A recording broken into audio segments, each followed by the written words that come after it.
Hello everyone. Today we are going to learn Unit 1, Chapter 3, Business Environment Part 3.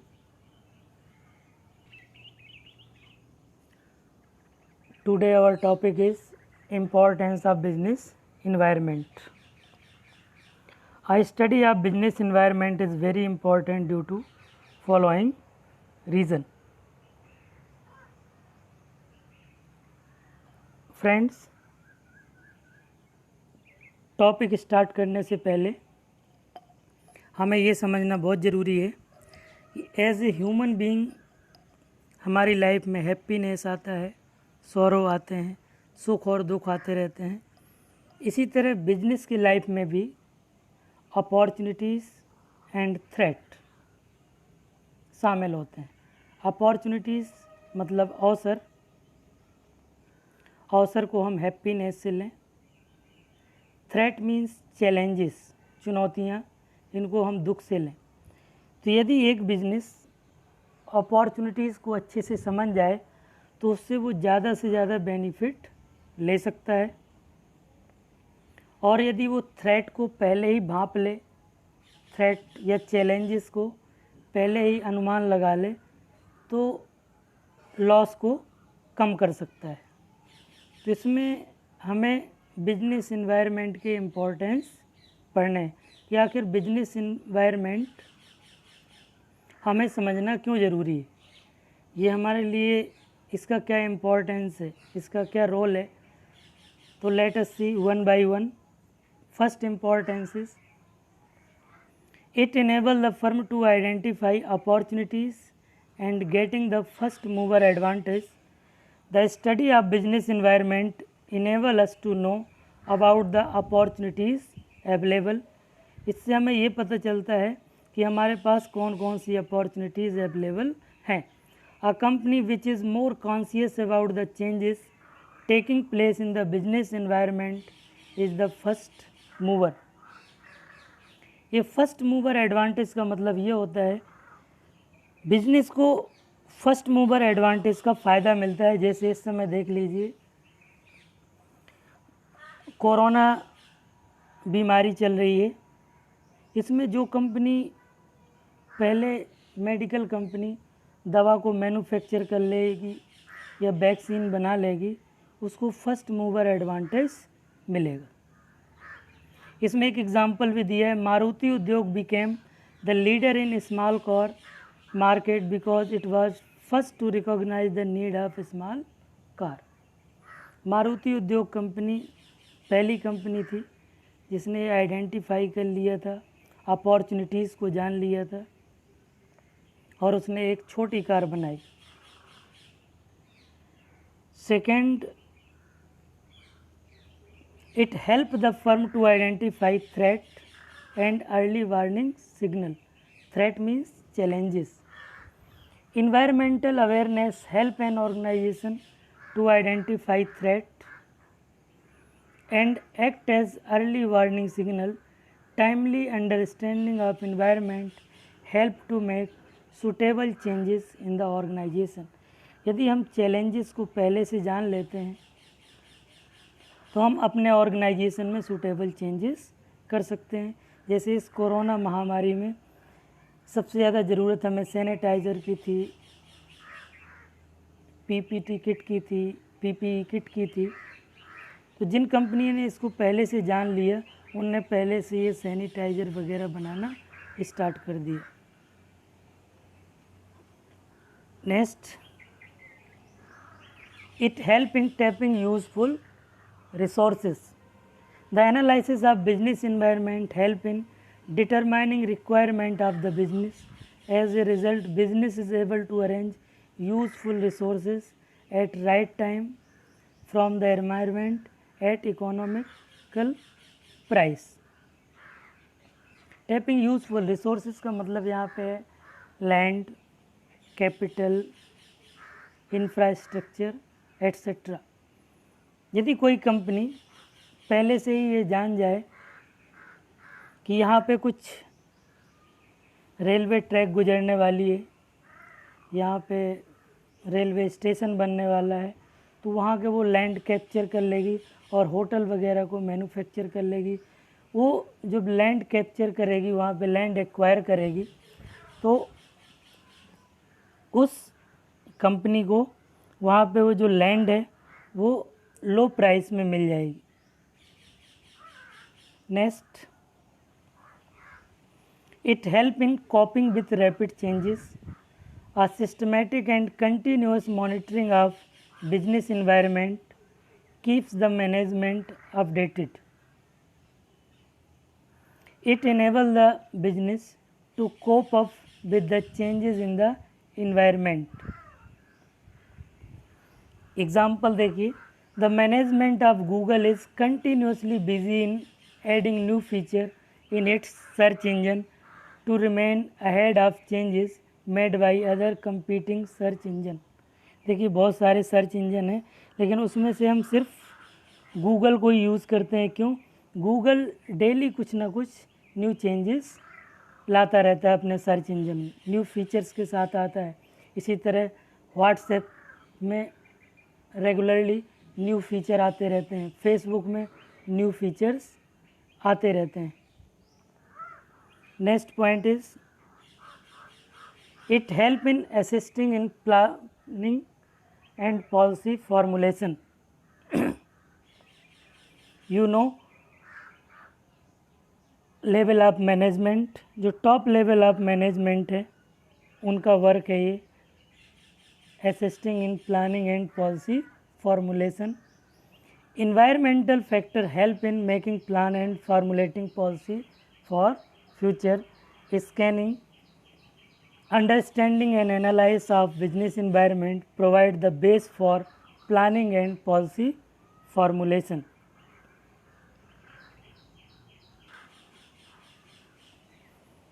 Previous point में आपने पढ़ा था assisting planning and policy formulation. 6 point है, it help in improving performance. The final reason for understanding business environment relate to whether or not it really make a difference in the performance of an enterprise.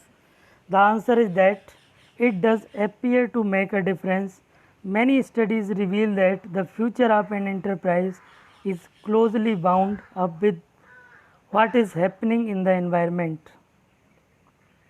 हमारा performance इस बात पे depend करता है कि यदि हमें ये जानकारी पहले से ही पता है कि फ्यूचर में क्या हैपनिंग होने वाली हैं, या हम पूर्वानुमान फॉरकास्टिंग कर लें। यदि हमें पहले से ही कुछ आइडियाज़ हो फ्यूचर का, तो हमारा परफॉर्मेंस में इम्प्रूवमेंट होगा। नेक्स्ट कंसेप्ट है, आपने सिलेबस में देखा था पार्ट 1 वीडियो में, demonetisation concept and feature. Demonetisation concept and features, इसमें हमें कंसेप्ट एंड फीचर्स पढ़ना है, बट हम थोड़ा इसकी ब्रीफ हिस्ट्री देख लेंगे which help us to understand the topic better. The first currency ban in 1946, ये पहली बार कोई करेंसी बैन नहीं हुआ था, इसके पहले भी करेंसी बैन हुआ है 1946 में, means before independence. The currency note of rupees 1000 and rupees 10,000 were removed from circulation. 1000 और 10,000 के नोट सर्कुलेशन से हटाए गए थे। However, both the notes were reintroduced in 1954 with an additional introduction of rupees 5,000 currency. 1954 में 1000 एंड 10,000 के notes को फिर से रीइंट्रोड्यूस किया गया और 5000 का नोट्स भी सर्कुलेशन में आया। सेकेंड करेंसी बैन कब हुआ? The second in 1978।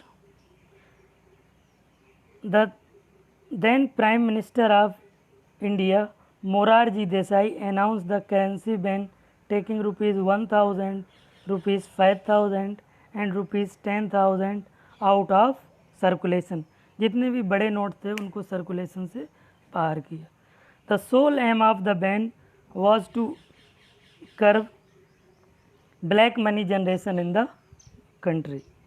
और उसका एकमात्र उद्देश्य ये था कि जो ब्लैक मनी है, ब्लैक मनी भी अनडिस्क्लोज्ड मनी, वो सर्कुलेशन से बाहर हो जाए। नेक्स्ट, अभी देखिए जो लास्ट 2-3 ईयर पहले करेंसी बैन हुआ।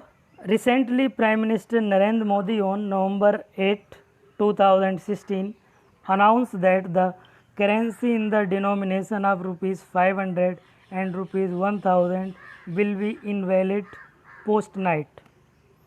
उनने टेलीविज़न पे 8-9 बजे घोषणा की। This led to 86% of the money in circulation invalid। यदि हम देखें तो अप्रॉक्सीमेट 86% जो हमारी करेंसी है उसमें 500 और 1000 के नोट्स इंक्लूड थे। However the lower denomination ₹10, ₹20, ₹50, ₹100 and coins will be valid। He further announced that new notes of ₹500 and ₹2000 would introduced shortly। और उनने साथ में ये भी घोषणा की कि 500 और 2000 के नोट जल्दी ही सर्कुलेशन में आएंगे। तो इसमें हमारा क्वेश्चन बन सकता है कि ये डिमोनेटाइजेशन कब किया गया, तो प्लीज़ रिमेंबर November 8, 2016। इस तरह के क्वेश्चन मल्टीपल चॉइस क्वेश्चन में पूछे जा सकते हैं। दूसरा क्वेश्चन बन सकता है कौन से डिनोमिनेशन को सर्कुलेशन से हटाया गया था, ₹500 एंड ₹1000। देन इसके परसेंटेज के बारे में पूछा जा सकता है कि कुल करेंसी में कितना परसेंट था, तो आंसर होगा 86%। फिर इसमें क्वेश्चन पूछा जा सकता है कि कौन सा नया नोट सर्कुलेशन में आया, ₹2000 का नोट्स सर्कुलेशन में आया। तो इसमें MCQ में बहुत सारे क्वेश्चन आ सकते हैं। अब आइए अपने टॉपिक पे। अभी तो हम उसकी ब्रीफ हिस्ट्री देख रहे थे। Meaning and definition. Demonetisation refer to an economic policy. आप जानते हैं ये इकोनॉमिक पॉलिसी के अंतर्गत आता है, economic environment. Where a certain currency units status as a legal tender is declared invalid. आपको याद हो जब माननीय प्रधानमंत्री जी ने घोषणा की थी कि रात 12 बजे के बाद 500 और 1000 के नोट लीगल टेंडर नहीं रहेंगे, तो उसमें उन्होंने लीगल टेंडर शब्द का यूज़ किया था। तो लीगल टेंडर का मतलब क्या होता है? Legal tender means the money that is recognised by the law of land as valid for payment. अब ये लॉ ऑफ लैंड क्या है, इसको समझ लीजिए।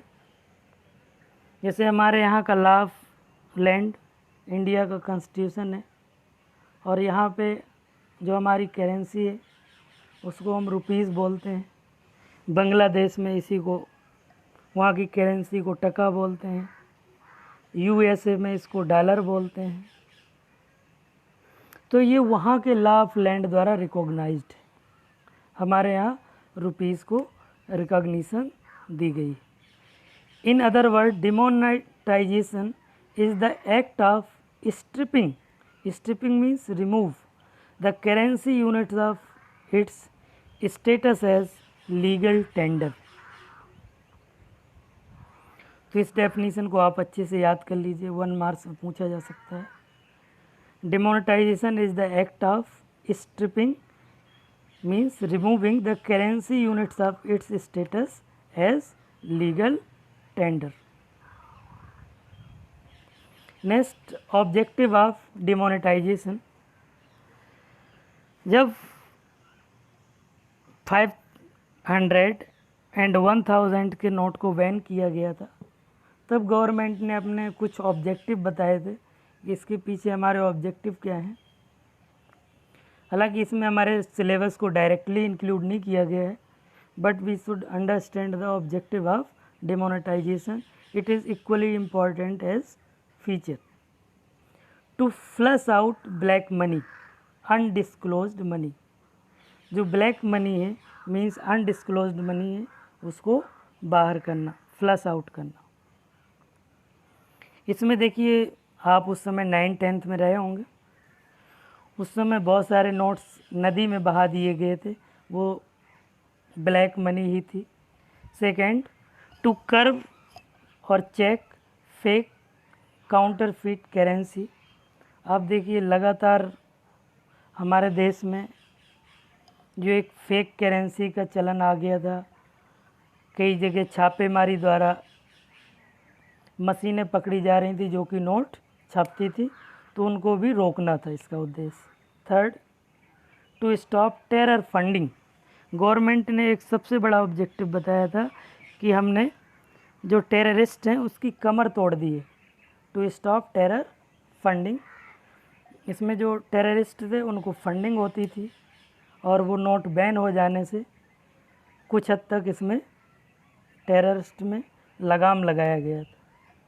Next, fourth point, to promote digital payment. और गवर्नमेंट का एक सबसे बड़ा उद्देश्य डिजिटल पेमेंट को बढ़ावा देना था।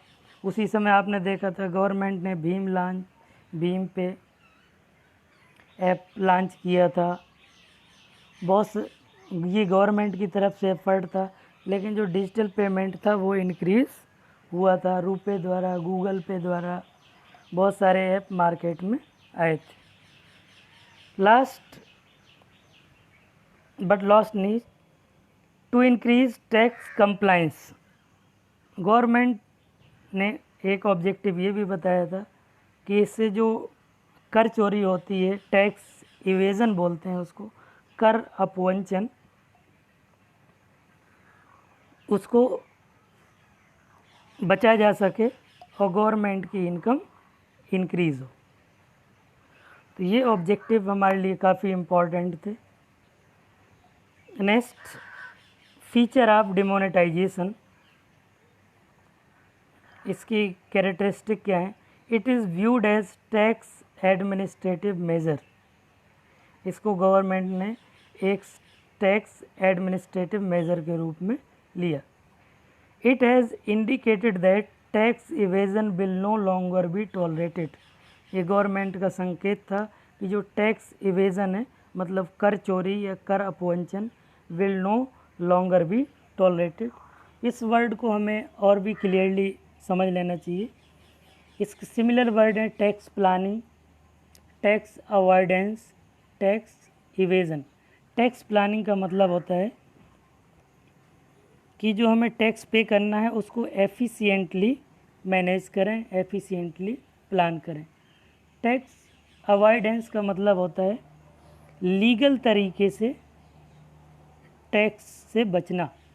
टैक्स इवेशन का मतलब है इलीगल तरीके से, मीन्स एनी हाउ हमें कर की चोरी करना है। तो टैक्स इवेशन का मतलब है इलीगल तरीके से, will no longer be tolerated. Third, it lead to channelising saving into the formal financial system. Formal financial system का मतलब है कि जो लोगों की सेविंग है वो बैंकिंग सेक्टर में जाएं, जो लोग इन्वेस्ट करते हैं वो शेयर मार्केट में इन्वेस्ट करें, जिससे कि वो जो उनकी मनी है और सेविंग है वो कंट्री के फॉर्मेशन, डायरेक्ट फॉर्मेशन में काम आए, कंपनी में पैसा यूटिलाइज हो, गवर्नमेंट के हिसाब किताब में हो। फोर्थ है, it's aim to create less cash और कैशलेस इकोनॉमी। ये दोनों शब्द को हमें समझना बहुत ज़रूरी है। बार बार रिपीट किया जाता है कैशलेस, कैशलेस। कैशलेस का मतलब बिना कैश के, जो कि डेवलपिंग कंट्रीज़ के लिए लाइक इंडिया ये पॉसिबल नहीं है कि हम, फ़िलहाल पॉसिबल नहीं है कि इस समय हम कैशलेस इकोनॉमी को चला सकें। इसको बेटर होगा कहना लेस कैश, मतलब कैश का कम से कम यूटिलाइजेशन हो।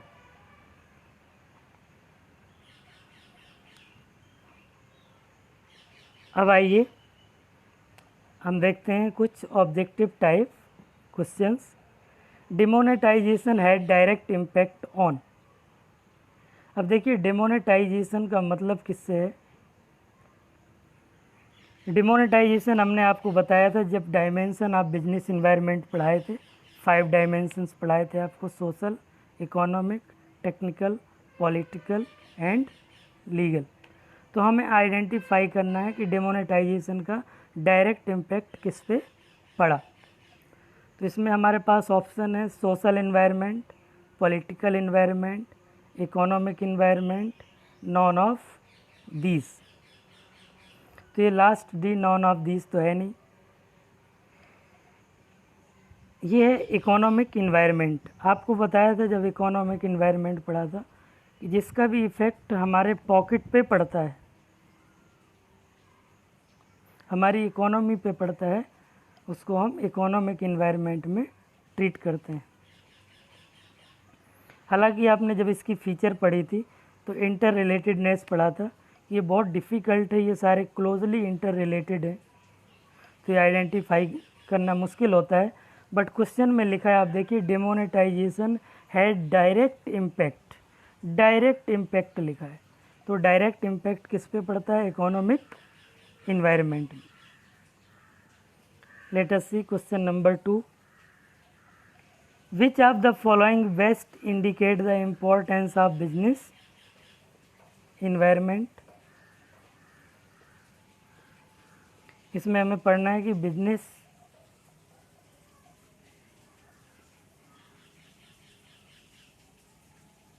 इन्वायरमेंट के इम्पोर्टेंस कौन कौन से पॉइंट पढ़े थे। तो पहले सब आप याद कर लें। पहला पॉइंट था आपको opportunities and first mover advantage, second था threat and early warning signal, coping with rapid changes,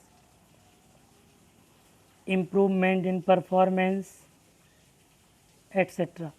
तो इसमें देखिए फर्स्ट है आइडेंटिफिकेशन, यही पॉइंट है, identification of opportunities and getting first mover advantage, जो कि फर्स्ट पॉइंट था, तो ये फर्स्ट भी करेक्ट है। सेकंड इम्प्रूवमेंट इन परफॉर्मेंस, ये भी इम्पोर्टेंस का पॉइंट है। थर्ड है कॉपिंग विथ रैपिड चेंजेस, ये भी इम्पोर्टेंस का पॉइंट है, तो इसका करेक्ट आंसर होगा ऑल ऑफ देम। थर्ड देखिए हमने इसमें केस स्टडीज़ को भी शामिल किया है। तो as you know case study में सबसे पहले हमें क्या रीड करना है, क्वेश्चन रीड करना है। Identify and code the line from above para which highlight the significance of understanding business environment.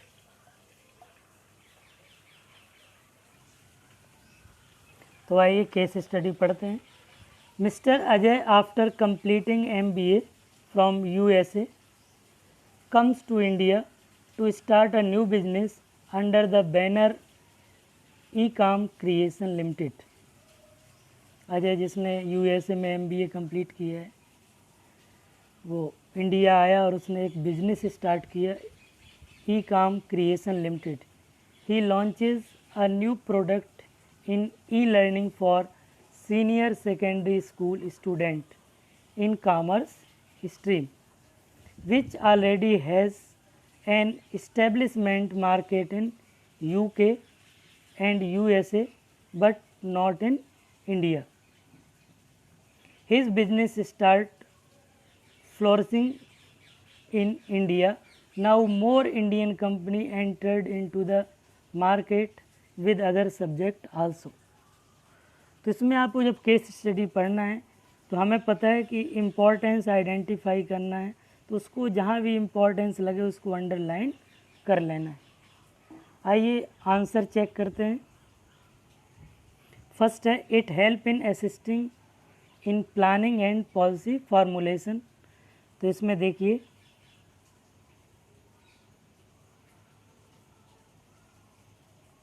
जैसे कम्स टू इंडिया, इसमें फर्स्ट लाइन में देखिए comes to India to start a new business under the banner eco creation limited. यहाँ से लेके इसका commerce stream तक point है। It help in assisting in planning and policy formulation. उसने न्यू बिजनेस लॉन्च किया है। सेकेंड आंसर है it help the firm to identify opportunity and get the first mover advantage. इसमें देखिए, इसमें लिखा है, अंडरलाइन किया हुआ है, his business start flourishing in India.